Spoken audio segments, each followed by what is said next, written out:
Oh, we know we're muted. We're talking strategies. That's right. Planning. Actually, I was explaining that there is no high elevation in Austin. The high elevation in Austin, I think, is about 950 feet above sea level. Long week. What scene are you going to do this time? You want to do like a episode 2 scene, like Tanglemire or something? Let's see.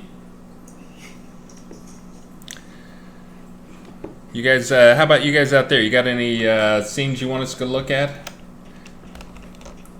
I was just over here in Blood Bay because that's one of the scenes I go to when I'm testing builds. I usually try to stop by Blood Bay. It occasionally breaks just because it's a big scene. That's a good one.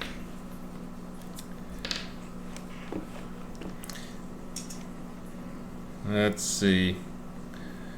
I heard a second for Tangle Miner. See, Raven Swiftbow says Dwayner.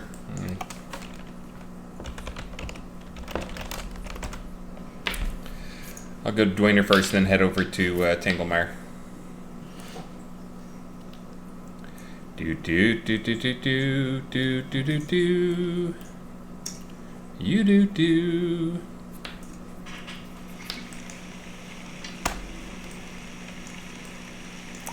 Rain.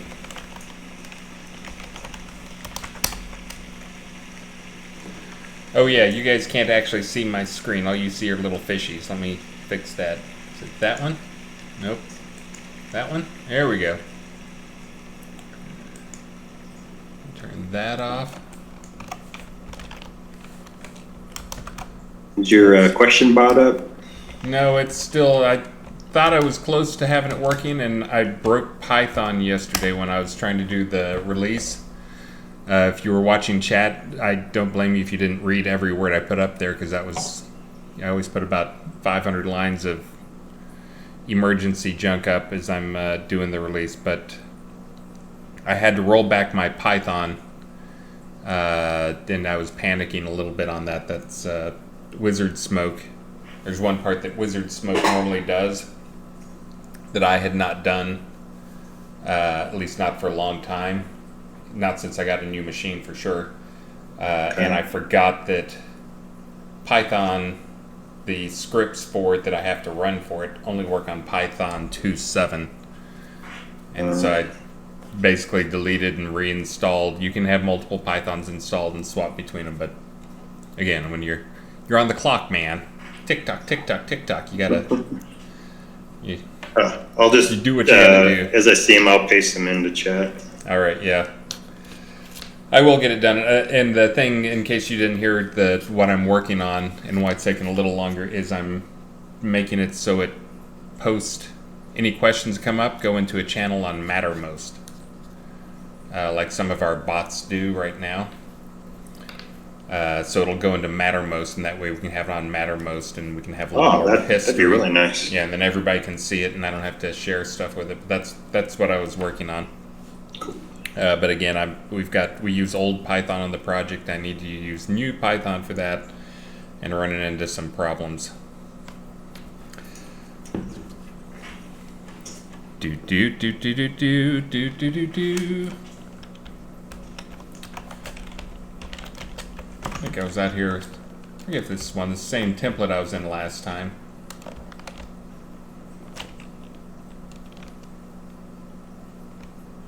There's the water, and the dragons, and a dark tower. And I'll head over to Tanglewood here in just a bit.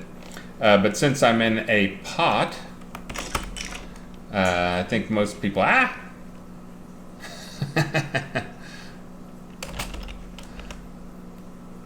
I think most people have probably seen that we started the celebration for Lord British's birthday a little bit early.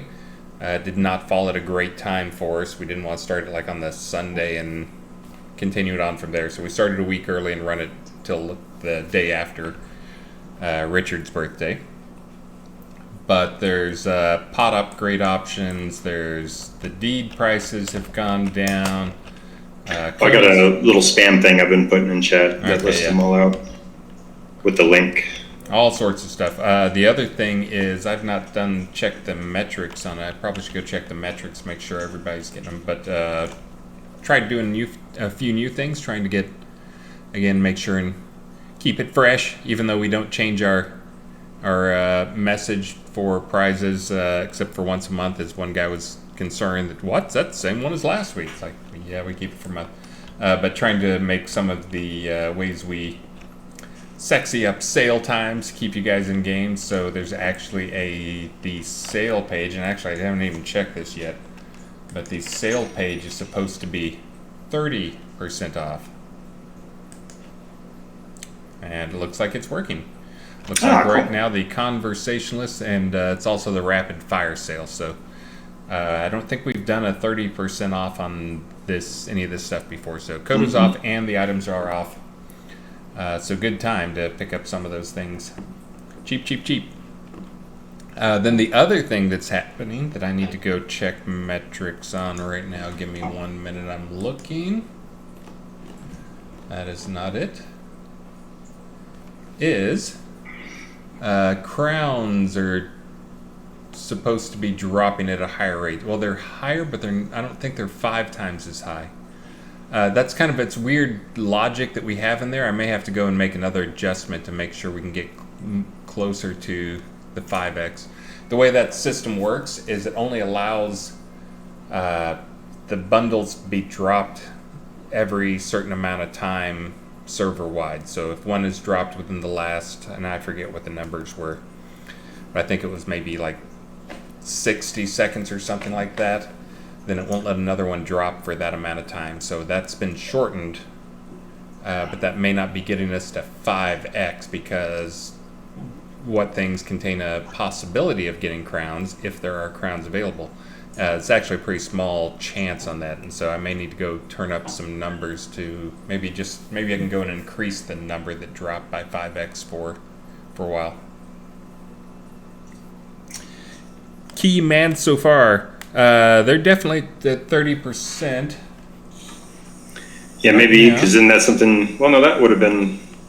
Was that live with the release, or you patched that? Yeah, this is the patch that went out this morning. I think I put it out around 4 a.m. Technically, I think it's a little later than 4 a.m. We have a lot of different internal server stuff that happens at 4 a.m. So usually you can't do anything at 4 a.m. That's usually when the people who are staying up late past 4 a.m. complain about it, and then I'm usually the guy who's getting up early and complaining about it. From about 4 to 4:20, everything misbehaves and editors lock up and all sorts of other stuff because things quit responding. But so actually, technically, I think I published about 4:30 a.m. But yes, it's definitely at 30% off there. And Michael Dragon Breath says he's not seen a Kodo drop since the 5x announcement. Yeah, that may be, again, we may not be able to get there. I'll take a look at that tonight. I may have to publish some new data that turns up how common they are, because the timer for how often they can drop, how long it has to wait between them can drop, that one's been turned up. Right now it looks like we're on par to probably hit about 2x the daily total, not 5x. It's not my fault you guys aren't getting the lucky dice or killing the right things. But yeah, it should be 5x. It potentially could be 5x, but it looks like it's not going to get there. So I think I'm going to have to go the other route and turn up the frequency of dropping to get that to go up to, we're going to get anywhere near 5x.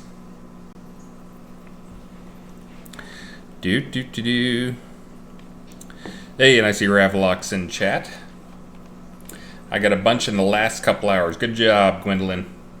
Yeah, I'll go look and see and try to nudge it, get it up there. Again, the block from getting them has been removed, but they may not be dropping fast enough for people to actually get them at that. So I'll go take a look at that after this.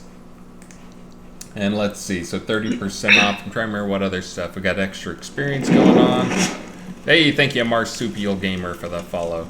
We got extra stuff going. Oh, and for all the people who've anybody who's done stuff, I'll call you guys out at the end and thank you at the end. Try not to break up. Too easily distracted. Like when Star Strider resubs for the 24th time in a row. Oh, look, nice Dragon Shadow going over. Okay, I'll go to Tanglemire now. Tanglemire. So, I guess we are ready to begin here. Greetings. Let's do it. Greetings, Avatar. My name is Chris Atos Spears, and I'm the guy who usually does these Friday streams, except when my computer catches fire and burns, which happened about a month and a half ago. Actually, I guess it happened earlier this month. It's been a long month. Or I'm out of town for some reason. But today I am doing it. And today joining me I have, let's see, did I get it right? Yeah. Look at that. Rick Elgarion Hart. Hello, guys. Community manager, and I do like loot and decoration and store stuff. And the crafting. updates. I do crafting too. Tons and tons of stuff. Yeah, you got there's some interesting stuff that went in this release. We did not get a lot of the big stuff we went in. Our talk kind of ticked. Yeah, I mean, I guess we got some decent content in with the storehouse containers.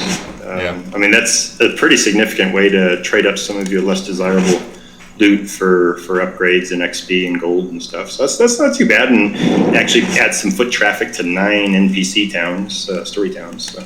Well, I was hoping to get more scenes live, but the thing that blocked me on skills live, but the thing that blocked me on skills is the same thing that we were hoping was going to be the big thing this release, which would be the new scene. But that's going to happen next release. I think we're going to get as soon as we stop doing full patches, as soon as we lift the lockdown is what we call it internally. We'll get that on QA so you guys can start testing things on QA for us. But yeah, our tick fairly talked on us. But yeah, I saw people talking about the turn-in stuff that was trying to already break down, figure out what was going on with it, with the common and the uncommon and all that. Yeah, I don't know if you want to show them one of the shelters where you do the turn-ins. I can give you a town to go to if you want. Sure. You know what? I haven't even looked at them. So. Well, there's 3 varieties of, quite a different varieties of visuals. Let's go. Let's see what would be a good one. Prettier containers. Let's try either Mud, Portgraf. Ooh, Portgraf. Let's do Portgraf. That's a good town. Uh-oh. Greedy Grass is here. Greedy Grass of the Shadow People. What was it? Portgraf? Yep. It's just all of them are initially going to be by the docks areas. Inland cities may start getting them at some point, and of course it'll be probably at the town entrance, but or by the town crier, one or the other. I got to look into this. I've been seeing this come up in the last few builds. This is a common one for us. The some things require that our meshes be read-write. I know you care. But we've got warnings that we throw up in case that does happen. All right, where am I going? Just to the harbor area, and you'll see a little shelter, and under it 5 containers and 1 NPC. So yeah, I love Portgraf. It's an awesome town.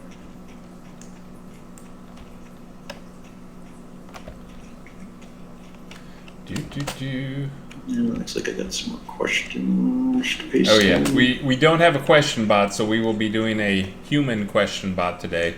So feel free to go ahead and continue doing the question as normal. Is this it? That's cool. No, that's Oasis Brewery. Beer. Free beer. What? No, that's a player. I know. It's gonna be by the like the actual like docks where all the like fast travel boats are. Usually pretty close to those. If you slew around, you probably find it a little faster. All right. Well, I was trying to walk there just to show off the game. Be fancy. People are always yelling that I never show off any levels, and then I cheat and get there the wrong way. Hey, what are these things? Here, I'll just give you a debug string if it got that too.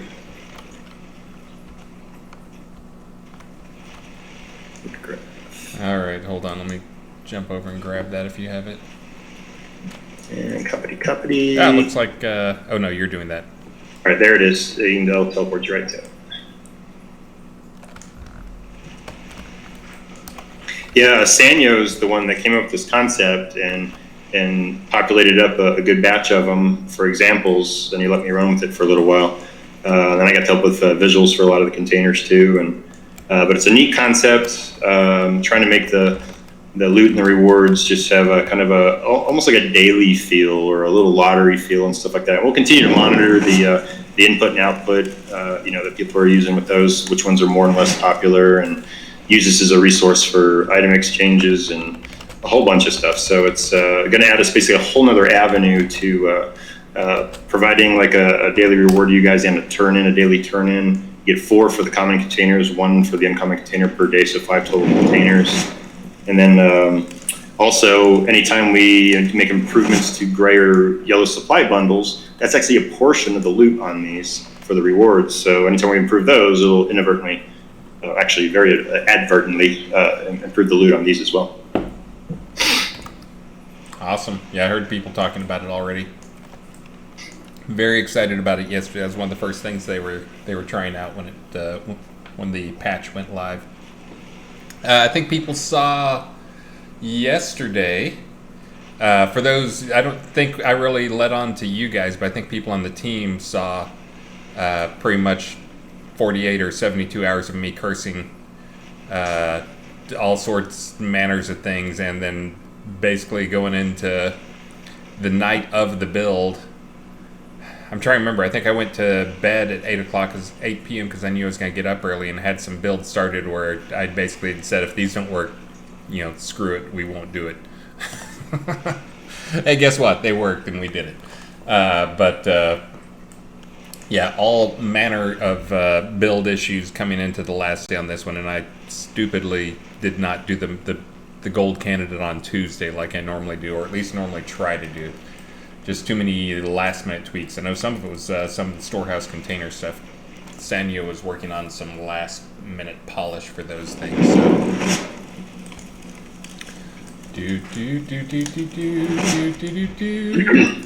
Yeah, so for those particular ones, so if you're at Port Graph, just some examples as to what they would be turning in there. Go back to here. So that's the one I kind of considered more for bone powder. Gatherers, people who steal a lot of things in terms of rewards or relation to their some consumable concepts and things. But ultimately, at that location, you'd be turning in animal hide, quartz, bone powder, or small balls of clay.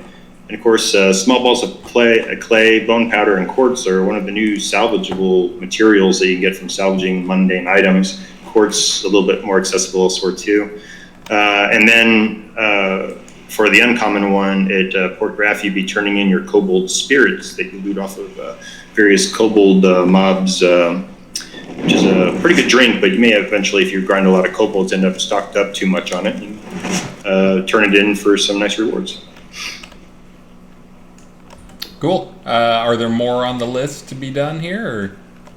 Or? There's 5 storage containers per location. There's 9 locations, and so there's 3 varieties of shelters, though 3 varieties of common items. So you have either animal hide, quartz, bone powder, or small clay, which is going to be at Mud, Port Graph, Storms Reach, or West End. And then if you wanted to turn in either cure plague potions, animal bones, fat, or sinew, you'd go to West End, Brook Ash, or Brittany Wharfs. And if you want to turn in any of your metal, leather, fabric, or wood scraps, you go to Arteris, Harvest, or Xenos. You'll notice for the most part, those 3 towns in each bracket, they're geographically very separated to give people more co-located stuff along coastlines. Like I said, we'll do some inland ones here at some point. Hidden Vale will be up next though, likely for our next batch. And then, but for the uncommon box at each one, that's 9 different uncommon boxes. So each town has a unique one. So Arteris, you can turn in 25 sunfish. Brittany Wharfs, you can turn in 25 tilapia. Brook Ash, 25 elven brandy. Harvest, 25 Anomalocaris, that's the lava fish. Mud, you get 25 mechanical parts. Port Graph, of course, the kobold spirits we just mentioned. Storms Reach 25 salmon, West End 25 maple tree bark, and Xenos you can turn in 25 satyr spirits. Awesome. And I did just submit a patch this morning that would allow the all of the uncommon ones. It'll lower some of the loops. I actually put in the wrong decimal point on something, but I actually added a whole other category of loot to all the uncommon ones and the ones, the common ones for all the scrap, where you're gonna have a chance to get the crafting artifacts, a relatively small chance, but not too bad. The crafting artifacts such as the Wayland's Loop, the Ring of Chrysiopia, but not the gathering ones, because the gathering ones would be have small chances to drop from the more from the ones at Mud, Portcraft, and Storms Reach. Awesome. Let's see. Did anyone have any suggestion for where else to go? Oh, and I think I didn't notice, but I think they may have bombed out on the hype train. They hyped a little early and a little late, and I don't even know if they did a single level of hype train. Yeah, I don't really know. There's a way you can bring it up again. I think it sticks up there too, doesn't it? Once you achieve one. Yes, I think we failed out. I think there was no hyping today. We did not stop. Yeah. I see a hype train just started and a hype train complete, but it didn't say there was levels completed, so I think they failed. Now that the hype train is over and I don't have any way to, it won't help for me to encourage you. We do give out extra rounds of prizes for every level of hype train completed normally. So let's see. Ready for questions? I got actually some more stuff from the patch notes when you kind of buzz through, give some highlights. I see there's some talk about the changes to inventory stuff, and that's going to get, I think that's already come up, that it's getting some polish, some changes to it, so there's more big categories. I think probably Devil Cult's aware of that and is taking some feedback on that. There were a number of changes went to it. Overall, I think it's better. But I think we're getting some feedback now on some things that are pretty easy, low-hanging fruit that Devil Cult will get to. He did not actually this week. Congratulations to Devil Cult, because he spent this week. He just closed on a house. He bought a house, and so he was spending this week moving and was extremely stressed, trying to move him and his girlfriend. And I basically just told him to go away. We'll call you if there's an emergency. So. But anyways, he will be getting some changes in for that stuff. He understands the system now because now he owns it because he's the last guy to touch it. So he will be getting some fixes in for that. Let's see. I see that odd French guy talking about some stuff. I'll let you go over the patch notes in a minute, but I want to address this thing. There were a handful of things that changed. Not that many actually went into the patch notes this release, because a lot of them went out in patches for last release. This was only a 4-week release, and I missed some time during the release due to a quick trip with the little one, with the drama llama, as I now call her, my 7-year-old. But there were a bunch of changes, but a lot of them went in the last release. There are some changes here towards the end that went in. There was one of them that was a bit controversial, I think. I think some people saw it as a nerf, but the speed up that you get from various things like chaotic feedback was removed from being used on consumables.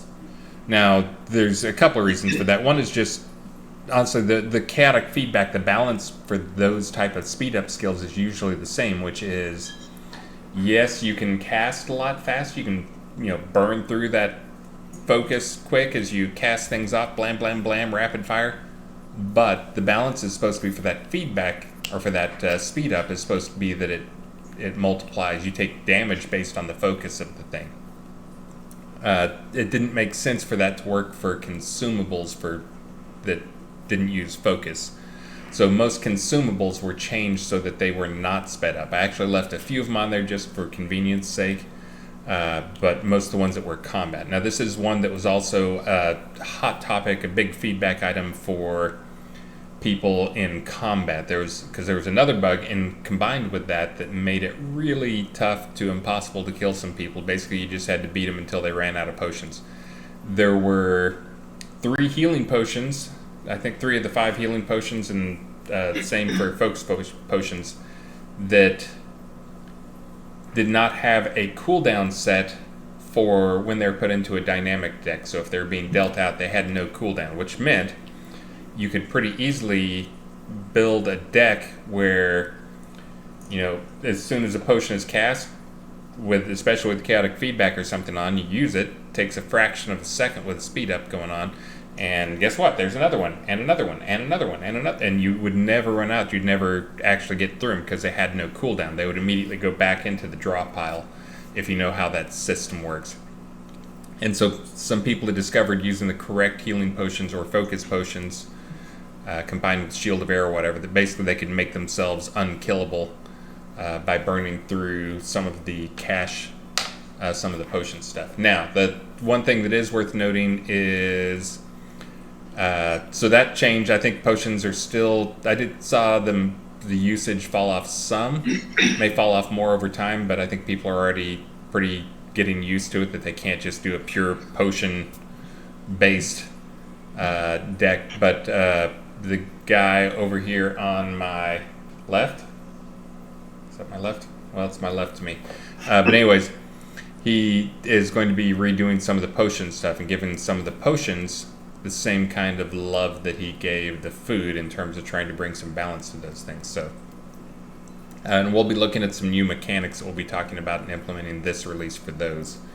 A bunch of different ideas up in the air, so I don't want to say any one of them is the way, but looking at some different stuff rather than having them the way they work right now, because right now they're basically on all different channels. So you actually, if you want to cast more potions, put different types of potions out rather than you can't put out 5 greater healing potions, but you can have a greater healing, a lesser healing, and an obsidian healing. So that feels a little off to us in terms of how that works. So we're probably going to look at some more globally channel type thing, but again, that's where we're still discussing, and we'll be doing lots of testing this week. Our release coming up is a 5-week release, finally, so that we can try and get some of those bigger changes done and wrap up some level stuff. But one of the things we're looking at is maybe something kind of like the drunk effect, where you have the drunk effect where you drink and you get drunk, and then, except actually that's been removed from a lot of stuff. We need to put that back in the cheap whiskey for the party goers.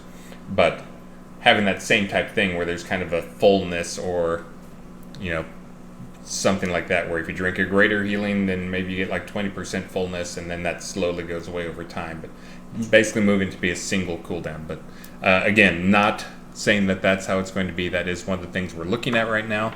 We got lots of talking to do and trying stuff out. So, all right, I think I'm done blathering. Did you want to hit up some of the stuff on the list? Yeah, sure. Let me go ahead and scan through here. Of course, containers, we just talked about that. We added 10 new viewed gems and jewels coming from the crafting artifacts. I didn't do the gem or jewel, it would be a jewel from the PAX ring yet, because I wanted to wait for the fishing bait caps to be in and working, and then reevaluate before I decide what that jewel's going to do, and any subsequent changes to the PAX ring. Let's see here. Of course, we got a new mini boss in South Boundless Forest. It was a little educational thing for me. So that's your guaranteed place to get a new forest mangler. It used to be on a lich loot table, but now it's in that South Boundless Forest area where all the kobolds have those giant tree cutting machines. So it's a little more fitting there. And there's a logging camp for him, and you can lure him out after killing a lot of kobolds. After a while, he'll pop out. He's pretty tough, tier 10. He's just a melee. You can probably kite him around a bit if you're a little low, or get a team together. But he's your guaranteed way to get one. But all those kobolds up there have a pretty good chance to drop that forest mangler if you just grind there for a while. You get a good handful to walk away with each night. Lots of miscellaneous fixes and stuff like that. One good combat and skill change. Of course, small damage over time attacks will not force you out of combat mode. We think the pets are now going to respect the teleport stop attacking commands while you're in combat. Let's see what else we got. Lots of interface and Lua changes. Ever since David, aka Dovecolt, came on the team, that section used to be empty when I do the patch notes, and now it's always fuller than some of them. Just a lot of great stuff. Let's see here.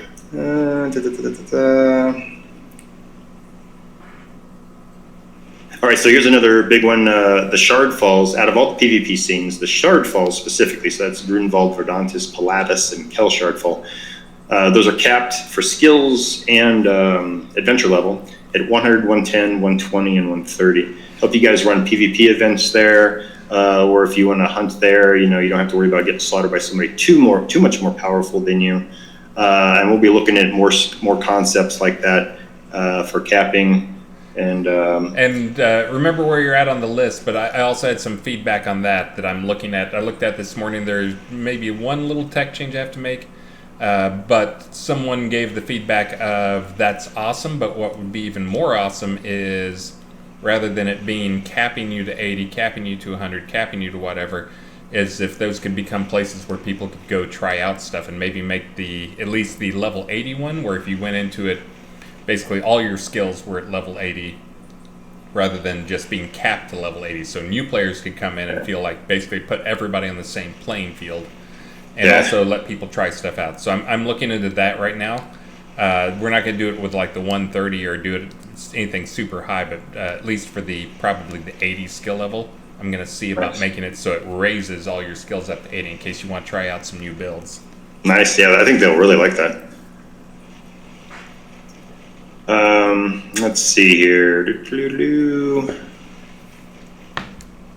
I guess those were the big ticket items and lots of great store stuff coming. And of course, we got all the birthday sales, Lord British birthday sales. Happy birthday, Lord British.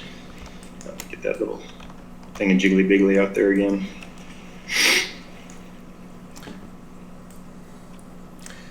And I don't know if it made it into the patch notes, I saw that Devil Cult put in what he hopes is a fix for another one of the mount issues. But that I think he's still trying to fix the horse butt. The head and the horse butt, the reverse centaur thing, as some people were calling it. Another one that fixed that I fixed was the redoing some of the movement stuff, which helps a lot with the small bumps where you'd get caught on stuff. I mean, sometimes stuff is even as small as like this board. But that seems to have helped a lot. I got a lot of good feedback on that in terms of like stairs that didn't have the best collision are now fixed. That was the cause of one bug that only hit a few people, and we didn't get any feedback on it on QA. I think just it seems people didn't go to, but if there were some doorways that were just a hair too small for you to fit through, and so you basically had to run up to them and kind of wiggle your way or jump your way in through them. And I know one player house had the same problem going downstairs, but that should be addressed now for everybody. So but that's one of those things that I know I spent many a hour going when players would report stuff, or I'd go play through a map. I usually would run it up there, and like just running the main path, and you get stuck on a rock and have to jump, and it's like pause, going back, fixing the map, and getting back into it. But I actually was looking at this for the horse issue, because people on horses hate having to dismount when they get stuck behind like a little ridge or whatever, and I was in there for the horse stuff and updating the horse stuff so that the horses don't get stuck nearly as much. And realize, why am I punishing people who walk versus ride? Why not just make this work for everybody? So, but anyways, and I did get a patch out for that the morning patch should handle the problem with people getting stuck in small doorways. All right. You got anything? If not, I'm going to go grab a question or two off of this. Yeah, I'm ready for questions too. Do it. Let's see. Radicus, can we have bagpipes stand up so I can lean them against the wall? They only lay flat now. I wonder if the if the piece for it. I mean, it seems like we should be able to. I don't know of any reason to do that unless they were like animated so that they're empty or whatever. Then they may look weird, like without air in them. If we or flipped them over. Yeah, I don't recall placing one as a deco before. Yeah, that's one of those obscure ones. I know I've never placed one, or not even sure I've seen one. So I'll take a note and see if it can be flipped easily. Let's see. Azazel Reborn, is the reward worth it? Because 15 to 25 items to hand in is lots of grinding. So it probably, if you're going out there just grinding to try to get stuff to turn in, I don't think it's worth that type of stuff. This is more of a let's remove a bunch of junk loot from the world type stuff. I don't think we necessarily saw these as you're going to go get these items. This is more of a you have these items always and you're going to town and selling them or trying to figure out something to do with them, and this is what you can do with them. Yeah, you're naturally going to start stockpiling a lot of those things, and that's a lot of different ingredients to consider. What is that? 18 different ingredients, I guess. Let me see if that's right. No, it's 12. So that's 20 different things you could possibly turn in. But keep in mind, I mean, we don't put, a lot of games will put a cap on the number of dailies you can do. Like you can, and sometimes even expand how many days you can do through bonuses in their games and stuff, or pay to win where you get more daily limit counts and stuff. Ours, you can do as many of the dailies as you want. And this, I think we had roughly about 25 of them. And dailies and repeatables, and now we're up to if you add these in, a good 20 more as possibilities. Though you can only do 5 of these a day. So there's nothing to say that we're expecting to get all your dailies done every day through grinding. You just pick and choose the ones you want to do. Pick and choose the ones that you have the rewards for and all that kind of stuff. And you just kind of come up with your own system and just switch it up as your inventory changes and what overstock items you have changes. And I see Eve Midnight mention a daily menu tracker would be great. And that is one thing that Devil Cult is working on. I haven't seen him on chat here, so maybe I can talk about him and promise stuff for him to do without him getting crazy on me. But that he is aware of a lot of stuff. I think he's a little reluctant to really dive into it right now because I've made a post on the quest log stuff, and we got a lot of feedback on it. But that seems like something that would be definitely going into that. So having something that tracks those can definitely be on his radar. And that is something I think he's probably going to be addressing fairly soon. Again, I try to let people on the team as much as possible work on the stuff that they want to work on. Some people have their own pet projects, but people tend to be most productive in terms of when they're working on things that they're passionate about as well. And I think, as we mentioned, like some of the Lewis stuff and some of the other things were things that Devil Cult was passionate about. Let's see.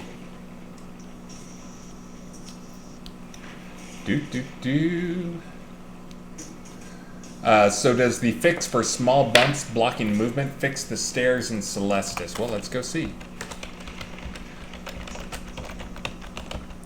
It should. This is really just being a lot more lenient with what it considers a step.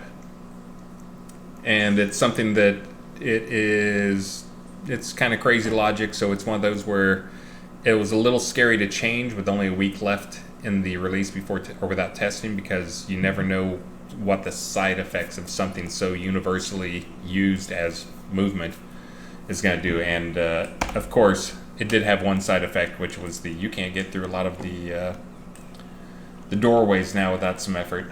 I wonder what steps they're talking about. There's all sorts of steps in here.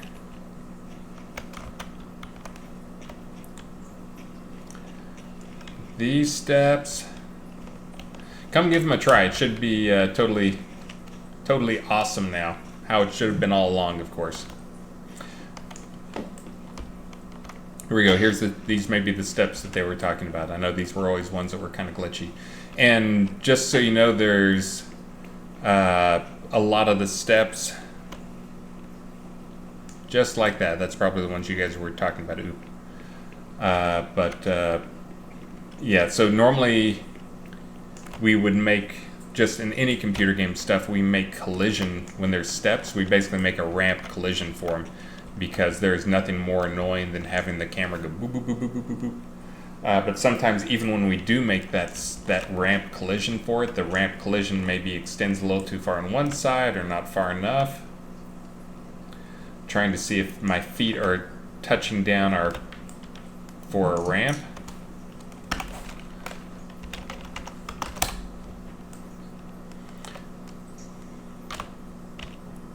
Or if they are actually standing on the steps, because this may be one that has a problem that it never got ramp collision. It looks like my feet are probably on a ramp. If you look at how my feet are sitting there.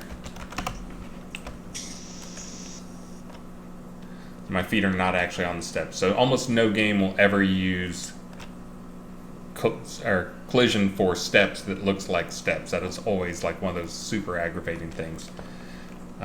But again, so we did have that on all the steps, including these guys. But I think they probably, some of them, sometimes they extend above or beyond, and it causes it grabs you, it blocks you, so.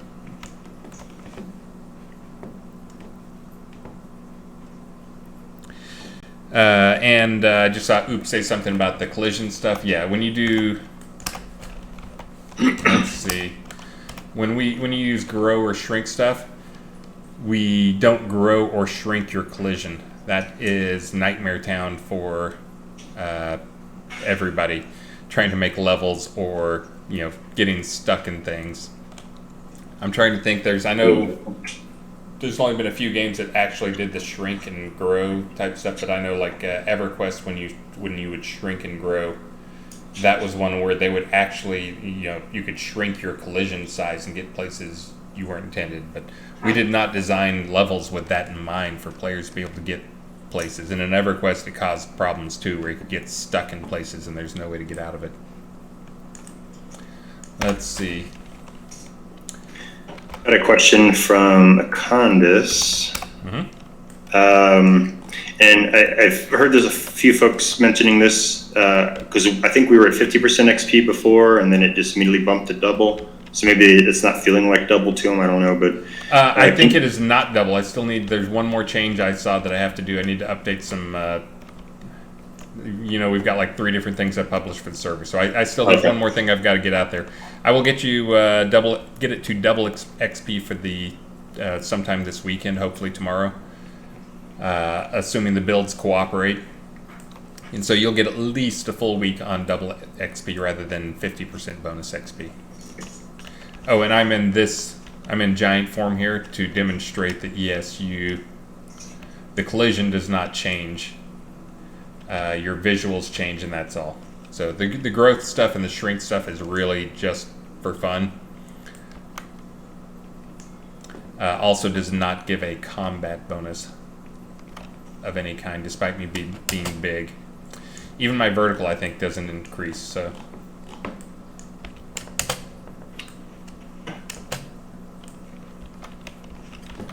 And then Bridge Troll asks, is there a gem or jewel to aid knockdown and bludgeon? No, not specifically, no. Not yet, anyway. So what I'm going to be doing is trying to add or try to tier up at least 1, but trying to get at least 3 done every release. And put them out in interesting places in the world. So you have the non-tiered artifacts still need to be tiered up, and I got a long list of those to work on.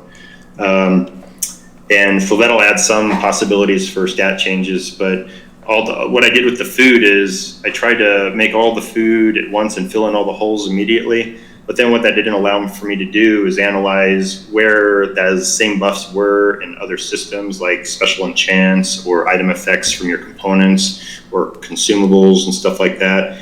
So I'm going to be kind of not filling in holes so quickly with the imbued gems and jewels just yet, because when I hit potions, maybe I want something to be a potion instead. Maybe I want certain stat types to be in certain types of areas like components get these type of stats, and you know what I'm saying? So try to get a little more organized with it across the board rather than just treating it one at a time. Then realize, I wish I didn't do that with food, that kind of thing. So trying to look at a more broad spectrum and look at it from a buff perspective. So this stat is on all these things. So before I consider adding it to one more thing, let me see what the total for the stat would be if everyone stacked it up. And that's what I'm trying to prevent, is a single stat being stacked way too much. So will it be added into a gem or jewel soon? I don't know. But next step will be a little bit of potion love to get them ready for a framework, and then I'll know what holes I have, just like for the gems I know what holes I have. Then it'll be item components, and then it's going to be the special enchants after I fix or make some of the ones better that are already there, when you socket something first. And then if it's an attunement gem or jewel, then you get special enchants and a chance available as options as you enchant your item. If you did that before you enchanted, we'll look at the initial ones first, fix those bad boys up, and then after I get all those frameworks all ready, then start looking which buffs don't really have very many blanks as to what systems they're in or anything like that, and then start assigning them out and adding gems, jewels, potions, new components, and yada yada yada. So potions are the next batch is next. I responded to something about the grow and shrink before you gave that answer, and what I said was absolutely true, but I just read the question. I just scrolled down and read the question from Yizold in chat, which was, can we please get a shrink potion for our pets so the larger ones don't get stuck in player dungeons, corridors, and doorways? So that's actually something, it did not get fixed this release, but I spent at least a good solid day looking at our targeting. This is trying to deal with the pet stealing, sometimes pets stealing a heal or something to that effect. And I did not get it fixed. I did get that stuff instrumented, so you get lots of spam now if you're playing in dev mode, and I turn on the feature for the spam so I can try and understand what's going on. That is a very complex system. But I mentioned that because while I was in there, one of the things I found, because I continued to try to use a bear, because I keep hearing bears stealing heals. So pet sizes actually do vary. Now they don't grow or shrink with the potions, or they wouldn't grow or shrink with the potions, but I could make them.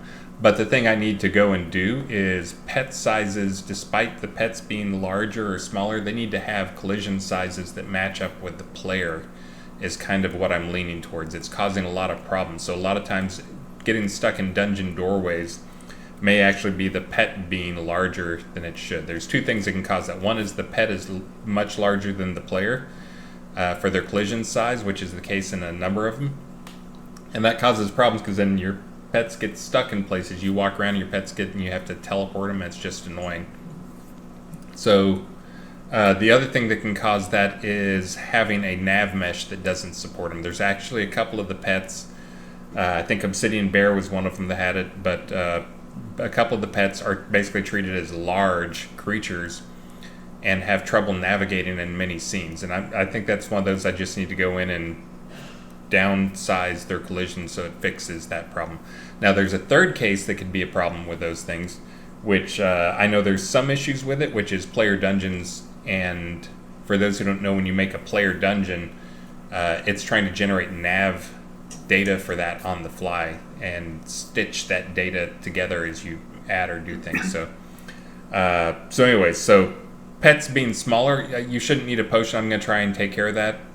Again, I just noticed that that's how those were set up, and they really shouldn't be, because it'll result in pets getting stuck in narrow doorways or dungeons or any of the other things. So I'm going to try and go get those all normalized and move to be a uniform number that'll work anywhere for things. Oh, sorry about that noise.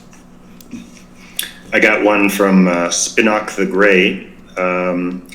Question, can you add artifacts for agriculture? Yeah, possibly. One thing I'm noticing, though, about gathering artifacts, of course, while you're out in the world gathering, they can slowly take durability damage from when you get attacked while you're trying to gather. But the crafting artifacts, unfortunately, they last forever, because you're in the safety of your home crafting away, and it kind of hurts the economy for those a little bit. So I have a feeling when I add any more things like pure safe environment type bonuses, it'd probably be like a consumable That way, you have to replenish rather than an artifact that just lasts forever and ever. But yeah, it'll probably end up being like a consumable type thing. All right, let's see. Let me scroll around here. Dude, I saw someone referencing the Marshmallow Man size. They want a Marshmallow Man size growth potion, so I was doing the Marshmallow Man size. You notice it also getting larger does not speed up your movement rate either. So, in case you're wondering why I'm doing the moonwalk thing here. Ray, what'd you do, Ray? Yeah, if anybody wants to come, this is it was always one of my favorite things to do when I'd go to various parties and stuff. So, grow people up. That and the jumping, of course. So, let's see. Oh, let me get back up here. All right, got another one. If you don't mind, can I jump in on another question? Oh, absolutely. All right, we got, okay, I answered that one. We answered that one. All right, and this one's more for you, Chris. Whenever there's a certain stat on a certain consumable or gear item or something that just doesn't seem to apply to all the things you think it would, Coswald is asking, is there an update on combos being affected by Masterworks foods, imbued gems, and jewels? Seems like it's still a work in progress. So some of those got fixed. I need to get a complete list out to you. And really, I don't need to get a complete list out to you. I just need to get those fixed. But things that affect the skill, there were some that were handling the bonus to the base skill by using half of the bonus and the other one. But again, just trying to continue to give combos some love. I went in and I forget which ones, Glacial, Glissade, and a few others that were mentioned, Quadruple Strike, and a few of them. But I applied the base if there was a bonus that was applying to one of the skills in it. I was applying that full bonus to the combo.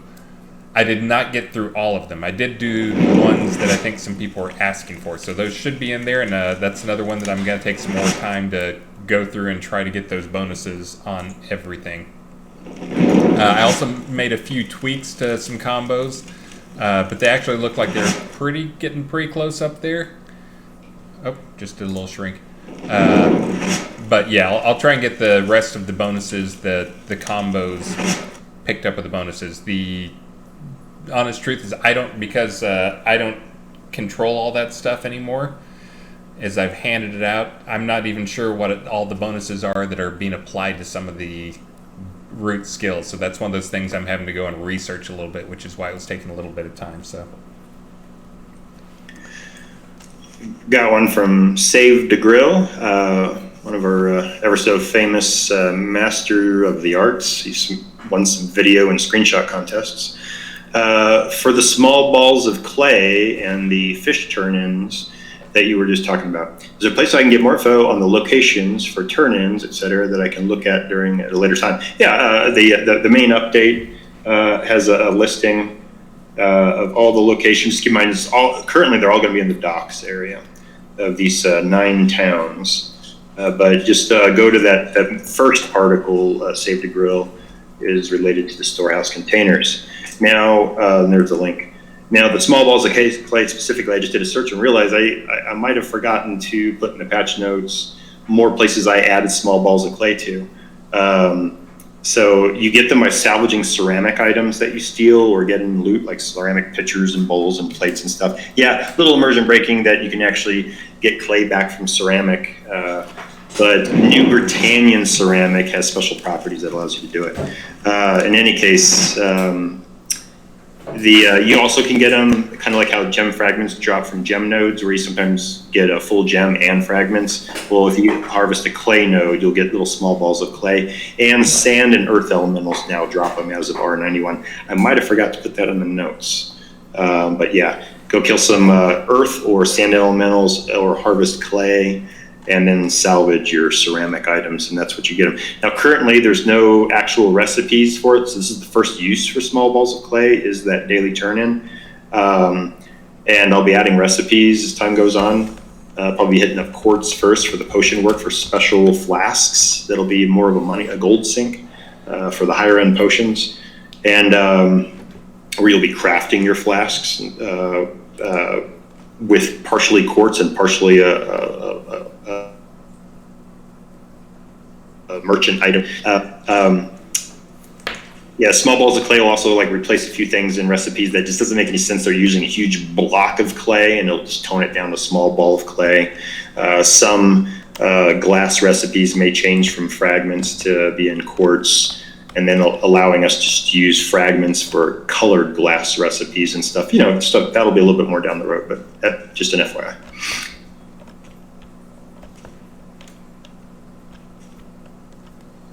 Sorry, I was trying to do the slidey thing on the overworld.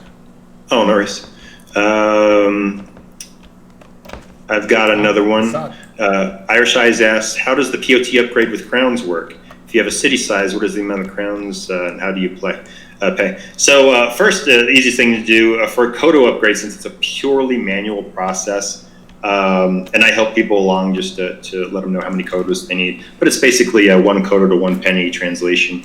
So if you look to see how much it would be for you to upgrade through the website, just look at the value. You go to your town's forum and you try to upgrade and go, oh, okay, so it's that. And then you just convert that to Kodos in terms of how many Kodos would it be. So you just move the decimal point over to, because it's 100 Kodos per dollar. And then apply a 20% discount. And that's the same math I'll be doing. But yeah, just start the process just by contacting me on the forums or sending an email at support@portalarium.com, and I'll walk you through the whole process for the Kodo upgrades, which are, of course, Kodo town upgrades right now, guys, are 20% off. Yeah, and I know it's that whole system with it being manual is a little clunky, but because we've got a fairly limited number of pot owners, and then the other thing is a lot of that data lives on the server for the web server stuff, that it's all handled through that, and there's like database entries for to handle the upgrades, and so that stuff has to be tweaked. But there's very little talking back and forth.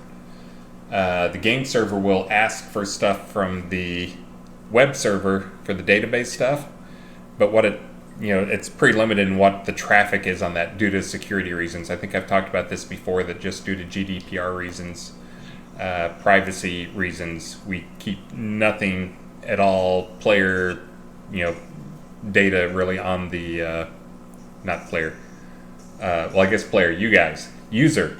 There's no user data that's really stored on the game server for security reasons, so that we can try and be compliant. So, but anyways, that's part of why that's there. We have to do it manually. There's some clunky stuff left over in there that just because it's a finite number of users, if it was something everybody in the entire game was doing, we probably would spend the effort to do it. But since it's a fairly finite number of people out there, we just haven't put out the effort to move it from a manual to automatic. So let's see. See someone wanting to transfer their offline Kodos to online. No. Yeah. Got somebody, it's kind of interesting. I don't, you'll have to chime in this one. I might be able to make it just to do visibly smaller and larger, but I don't know about actually affecting how well it fits through things.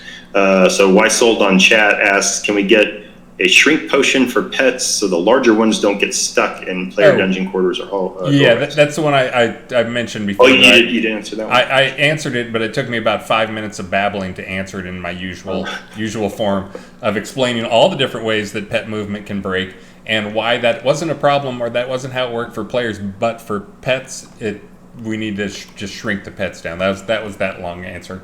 I know you're doing the same thing I do, which is when the other guy's talking, you're searching through the questions and reading chat and ignoring every word they said. So, but yeah, I already gave him a long babbling answer on that, which is we don't need to get them shrink potions, although that would be fun. But instead, we need to do fix the collision size for the creatures so that they behave better.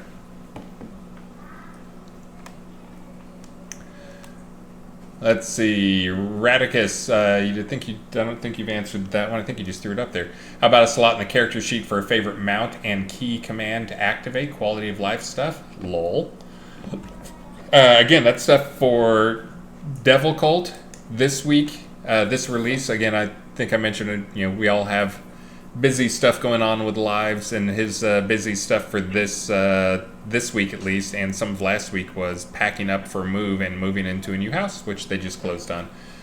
I remember he's doing better than I ever did. I haven't moved in 15 years or something crazy like that. But at NCSoft, when I was on Tabula Rasa, we were building a house and moving a house, and I felt like I was constantly gone. But at some point, someone wrote up on one of the boards a quote, because I said, "This will be the last time I miss like the afternoon for house stuff." But they wrote it up there, which that was funny. But the funnier part was that they accidentally wrote it in permanent ink. And so that was there for all eternity of, Chris says this will be the last time he misses an afternoon due to house stuff. So anyway, so I totally sympathize with Difficult, which is why when he told me, like, I'm stressing, I was like, well, don't stress. Just go take care of stuff and get the house going. Get that girlfriend taken care of. Let's see.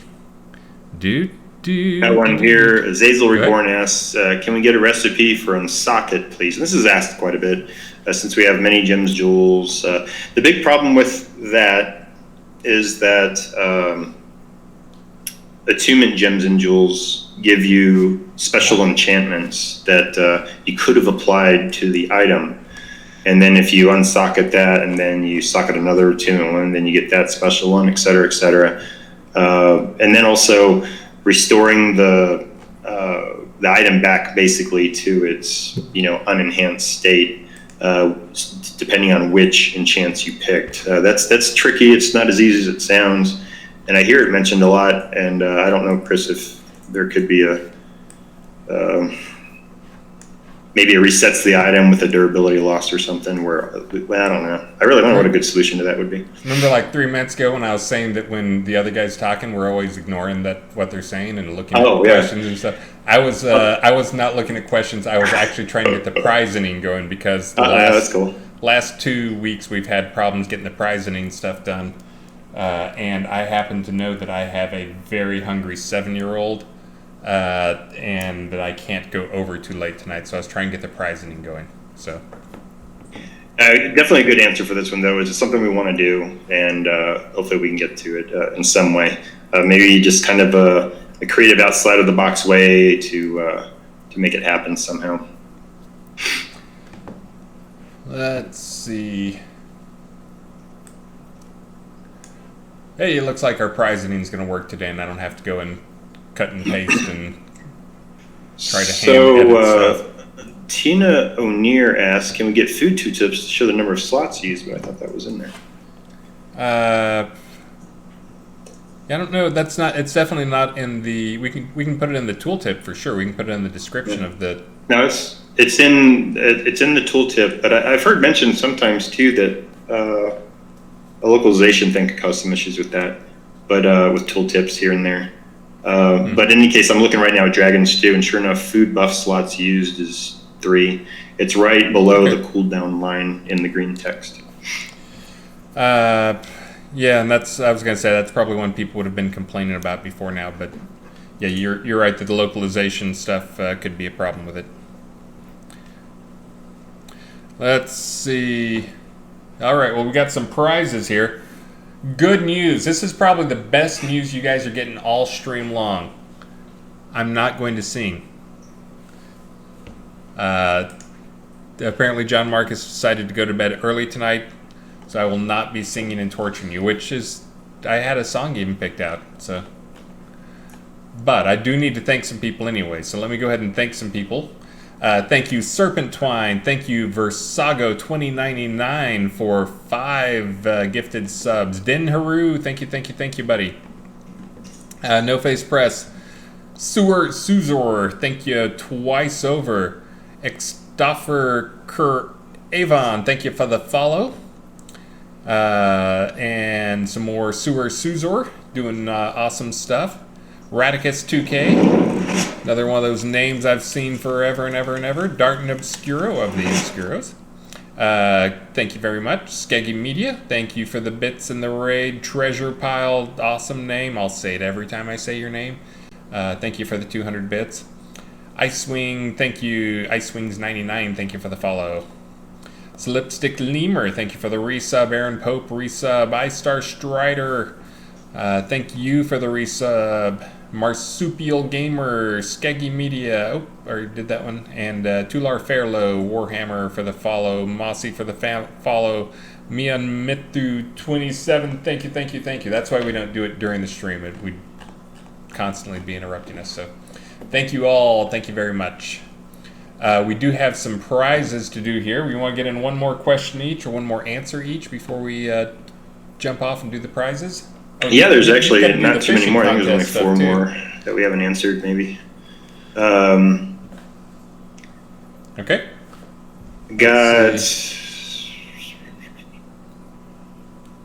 I see Killing Ogress. What about croco heads? Any plans to add some recipes? Oh, we don't have a crocodile head? That's like one of the easiest 3D modeling things to do, is turning the creature into it. That's definitely one we should probably get on there. I know people love and I love them too. I love going into a player's house, and they'll have like their trophy room with just all the heads of things up there. So yeah, we definitely need to have some croco heads.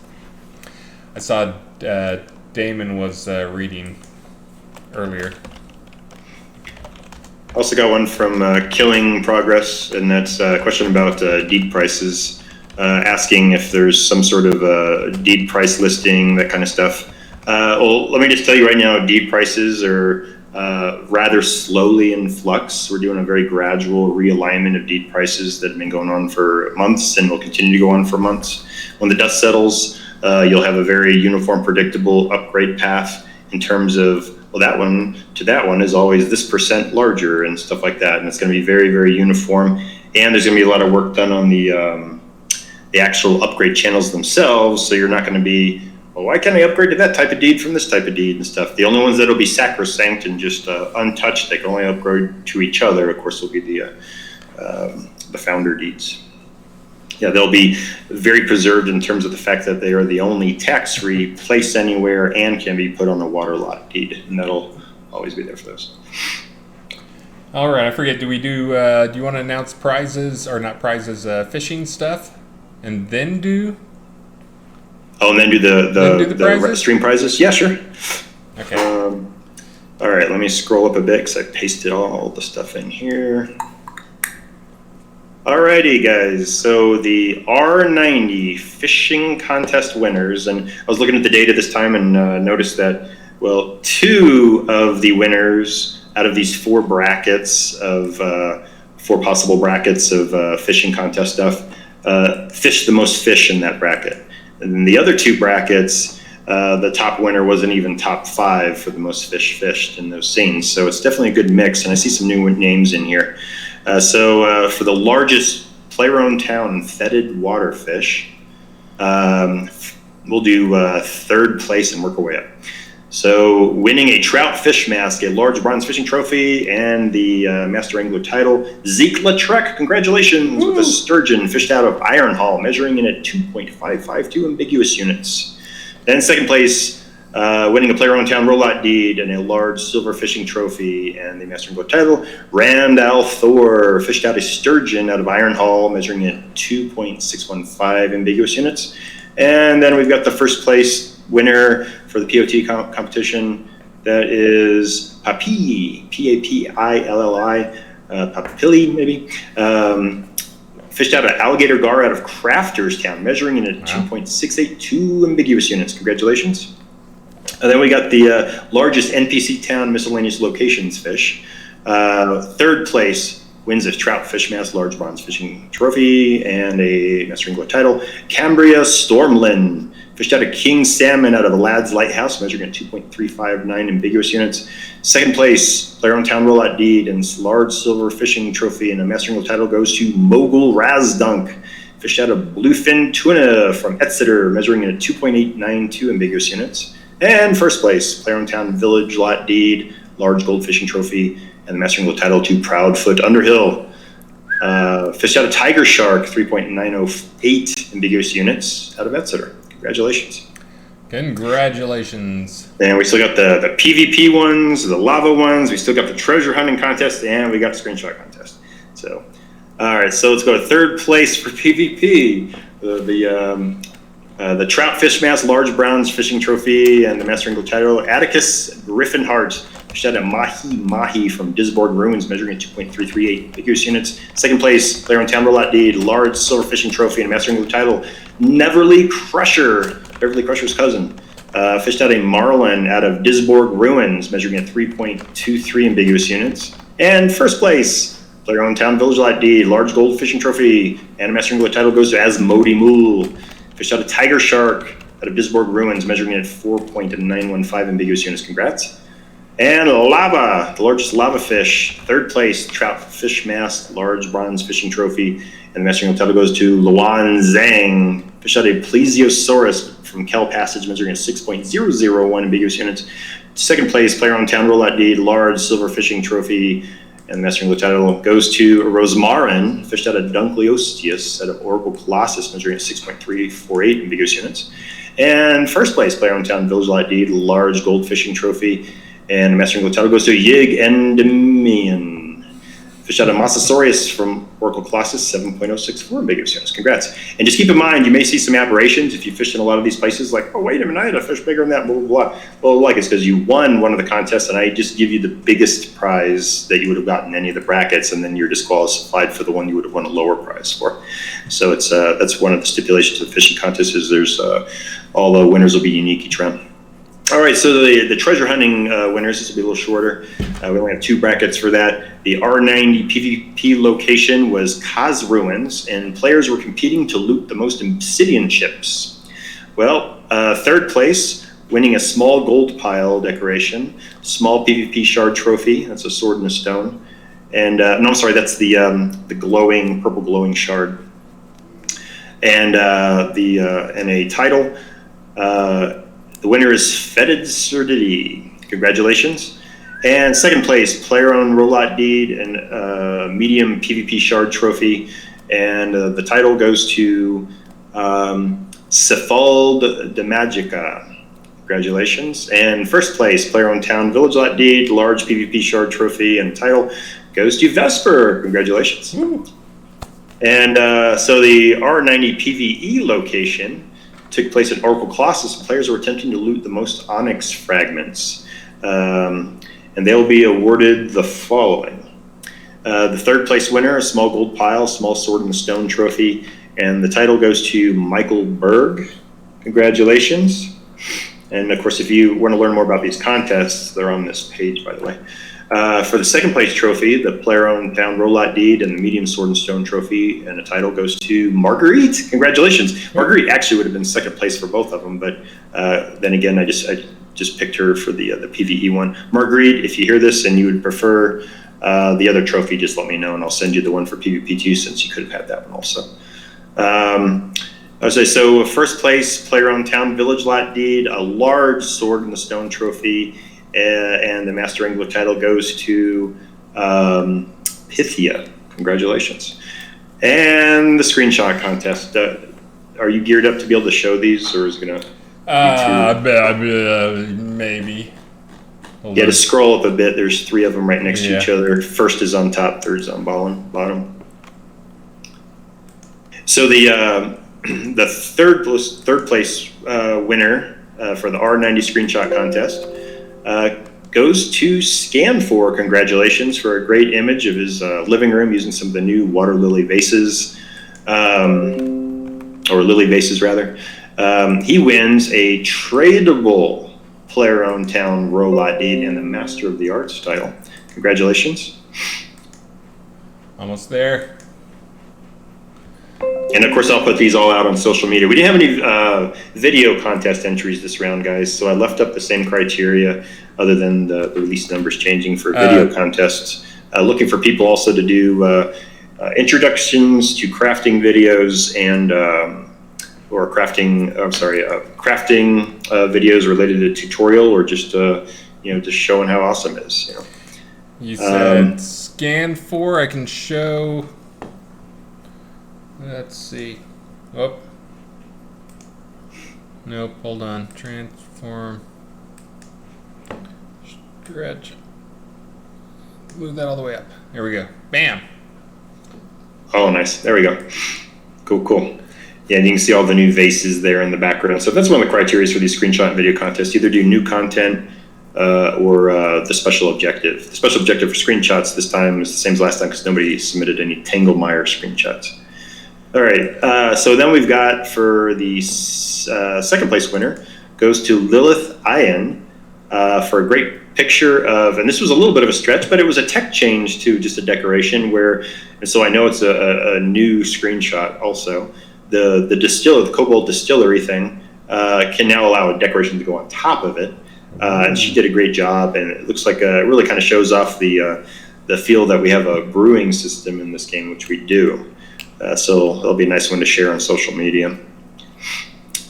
And of course, she wins a tradable Player on Town Village Lot deed and the Master Arts game in-game title. And then first place for he decided to show us a picture of his bedroom after he cleaned up all his dirty clothes off the floor.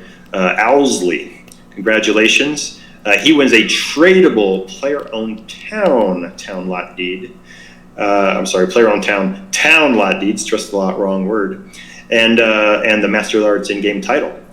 But that's a really cool, expansive decoration. But you'll see that he uses the new wardrobe that was just added last release, or that mirror, the mirror rather. And that is all I've got for the monthly contests. All right, if I can figure out how to hide the image, there we go. All right, then that means it is prize time. Seems like there's something else I wanted to tell people. Oh, I mentioned earlier I didn't see any questions come across for it, although I'm kind of shocked. Thank you, Waldo. And thank you again, Waldo. I see Waldo being awesome twice there. And Ailterus, thank you for the follow. But I know one of the talks that I intended to get out this time is going to be, I'll probably start handing some examples out to players over the next week or two, which is the terraforming change stuff so they can flatten land. That was one I'd hoped to have in for this release, but it is super risky and crazy rough last week, and also honestly lost a couple days to Father's Day stuff. But I'll try and get those to a few people. So if you're one of the people who is interested in that, send... I see there's a couple of people there, but you can send Atos an email. Send them a mail in-game, and I will try to get you some of those so you can try them out. Again, you need to be a governor or at least have access to being a governor for a town. So, oh, and what happened with the weather changey thing? Did that not... Yeah, it's going to come into the store on the 19th, if I recall. Okay, so it's coming, it's done, it's just not there yet. So, all right, well, players get those yet. Oh no, stewards will be able to do it too. Anybody who has access to place stuff in a pot should be able to do it. So. Yeah, and I think it's just clear weather for the first one, and then once any hiccups get worked out, I'll start adding more. If there are any. And now after me saying I need to get out to feed my hungry 7-year-old, there's also a comment on treasure maps. We are still planning on doing treasure maps. Again, I did something quick, but I don't think it lived up to the expectation players have. And it was also, I did them right at the time when we were trying to shift to focus mostly on bug fixing and polish for a while rather than trying to cram in some new features, and so I shelved it. Sanyo's been looking for map stuff to do, and I'm having to pull him off of, he wants to go and hit, what was it? Raven's Lair. And some of the old dungeons that use the small corridor stuff. But anyways, we will get some of those guys out. We just need some map content for them and make them a little less crappy. But we are getting to the second half of the year soon, which is when we probably will try to turn to do some more content rather than just polishing. No, let him add more in-game maps. That's Ravlox has been doing that, not Sanyo. Sanyo may have done some, but I think Ravlox has been map master. He's out there. He'll probably chime in. Or maybe he'll Okay. log off quickly. You can watch for that too, and that's also a sign that he's the guy that doesn't. But he's the one who's been doing all those things. So, yes, there he says, I'll be adding more in this month. So yeah, we're getting there on the maps, getting close. All right, are we finally ready to read some prizes off? Let's do it. All right. Take your pick, man. Names or prize? I can do names. It's fine. All right, I'll let you butcher the names. First up, and I'm going to read off the name of the prize, and then my esteemed colleague will be reading off two names, not one, but two names, who will each receive this prize. First prize up is Ornate Backpack. Goes to Yomi Gress and Mika Oda. Congratulations. Next up is the Floppy Beach Hat. Goes to Orlanian and Ashkalius. Congratulations. And after that, we have the Ornate Metal Dragon Pipe. Ooh, I like that one. It goes to Greedy Gress and Vagrant Skies. Congratulations. And then we have the obligatory long name for the group, which is Durham Gray Leather Chesterfield Sofa and Chair. Goes to Sire Kerr and this is a tough one. I'm not even sure if I've heard this name before. Lazarus Long? I don't know. Yeah. Not sure who that is. Last, definitely not least, goes to, is the Ornate Grand Piano. That goes to Revenant and Bridge Troll. Congratulations, guys. Congratulations, guys. And guys, thank you. Thanks for the patience on this release. We had a few opening day glitches. I think we'll be getting some more of the content out for the next release that we were hoping for this release. I know I've been seeing a bunch of shelved change lists from people, which is usually when something's not going to make a release, they shelve it. So should be a lot more. I think there's a whole set of decorations, at least one new map, lots of cool stuff. So anyways, guys, thank you. Make sure and take advantage of the sale thanks to Lord Britishes. This is for those who haven't paid attention to the project much. We usually have kind of two big sales a year. One is around Christmas time, as you might guess, our Black Friday sale, but then the other one is this one here, which is conveniently about half a year away from it. So this is our big sale for at least a while, and we got some new stuff going on there. Pot upgrades, now's the time to do it. Lot deed upgrades, again with Kodos on sale and the new pricing for them coming down. Good time to do lot upgrade. We don't have a specific lot deed sale just because we're already dropping the prices down to a very reasonable value. So, guys, thank you. I will try to get on the Kodos. Again, for those who weren't with us at the start, you're supposed to be getting 5x Kodos, and I turned the number up so they can drop 5 times as often, but we have them set so rare, apparently it's only getting out about 2 times as often. So I'm going to try and clean that up. Get you guys some 2 XP rather than 1.5 XP and try to get those two things wrapped up this weekend. And remember, this is going to go on through the July 5th, the Monday after July 4th. So plenty of time. So you'll have plenty of time with those extra features turned on. So guys, thank you. Elgarion, thank you for joining me. And do we have someone to raid?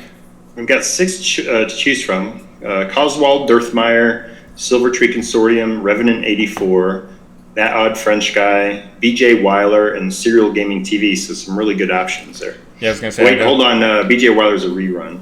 Oh. So 5. Let me just roll. Those are all good ones, so I hate picking and playing favorites there. But how about if we do a roll? Who was number 5? Number 5 is Serial Gaming TV, and that's underscore between each word. So it's like, yeah. Raid Serial Gaming TV. Is it going to work? Yeah, it looks like it's going to work. We know nothing about him. Hopefully he allows comments. That's I usually check to make sure they allow comments. Oh, he's a good streamer. Okay. I've seen him before. All right. Well, I know Kaz and some of those other guys, and they were really good streamers. So, guys, again, thank you for joining us. Thanks for the patience with the release. I will be getting at least a couple more patches out.